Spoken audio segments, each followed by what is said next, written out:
Cool. So going into some of that decision making, we have a guy by the name of George Kittle who is, one of the best tight ends in the game. Obviously, I think he's by far the best blocking tight end, but he's also, epic when it comes to catching the ball and yards after catch. However, when you look at the seasons he's put up, other than, that one season where he went wild, right? Um, he doesn't have the Kelsey numbers. He doesn't even have Waller numbers. You know what I mean? Like there's some tight ends that are going out there and having bigger numbers than him. Now, some of that might be because of injuries, right? But he stayed relatively healthy this season. I think he played at least 15 games, if not more. Do you think 15, that? yeah. Yeah, I think about 15. I think he missed 2 or 3 games. Um, do the 49ers utilize George Kittle in the right way, in your opinion? Man, that's a loaded question. What's crazy is I think the knee jerk reaction is to say quarterback. Well, I mean, it's because the quarterback sucks, and how often are you really going to be able to get it to him?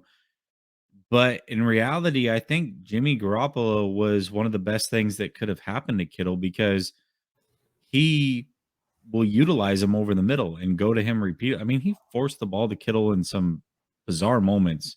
Right. And so, not to that's not to say that like a Patrick Mahomes wouldn't do amazing things with Kittle because I think he would, but I just think in this offense he's kind of always going to be this a little bit because they do need him to block.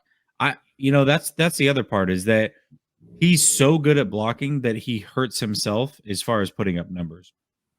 Because I feel like if he wasn't near the blocker he is, he could easily put up 12, 1,300 yard seasons year in and year out. They would have him running way more routes and they would figure out a way to utilize him and make him a weapon. But he is such a good blocker.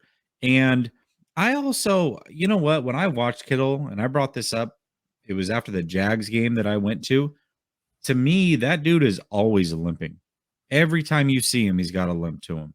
Mhm. Like he's always hurt. He's always got this nagging issue.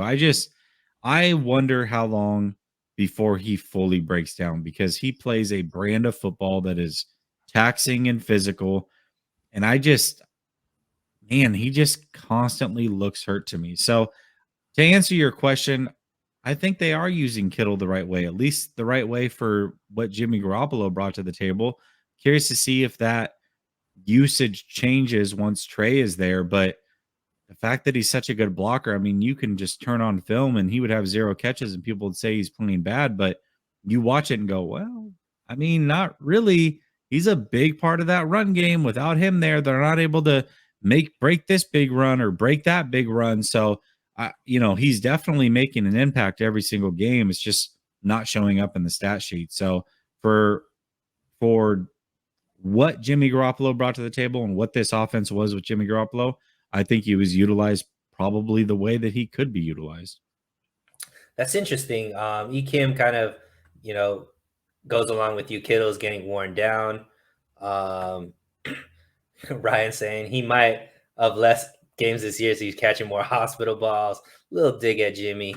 Kittle seemed like he was helping in on the blocking schemes a lot. Absolutely. Aztec MC. Kittle soft and fluffy. Where's that come from? I don't think anybody's ever said that about He Kittle looked like he before. lost weight going into this season.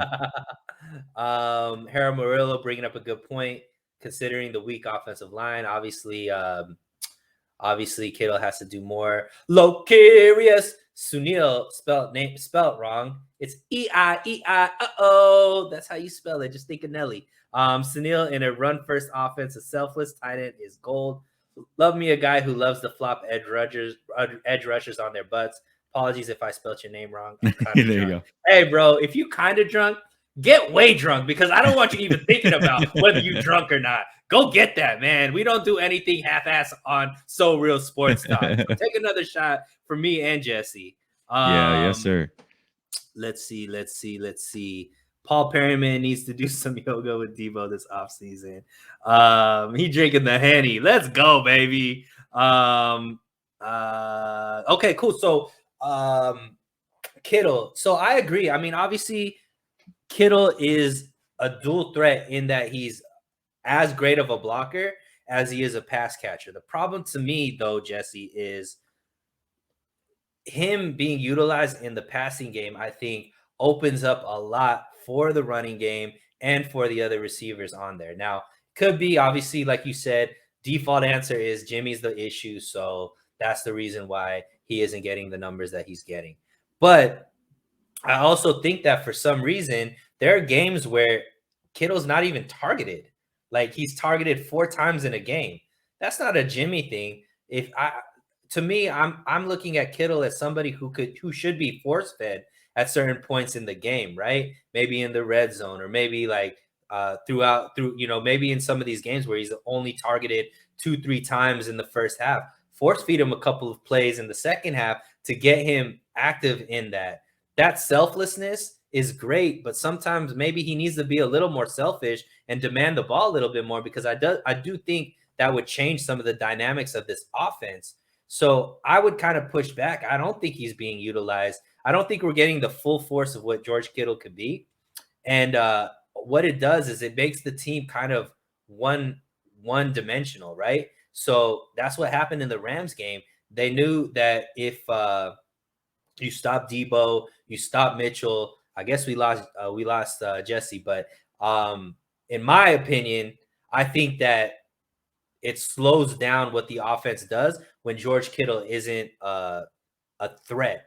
And I think sometimes, he does minimize that or he gets minimized in the 49ers offensive scheme and isn't always a threat, which you see guys like Kelsey that is always a threat for Kansas City, Waller always a threat for the Raiders.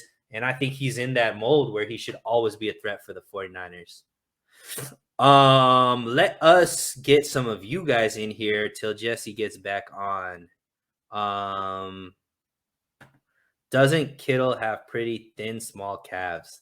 I don't know. I haven't been looking at his calves that way, Paul, but possibly.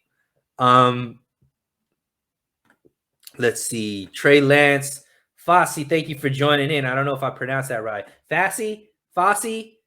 Great picture, by the way. Trey Lance will make all the pass catchers better. I agree.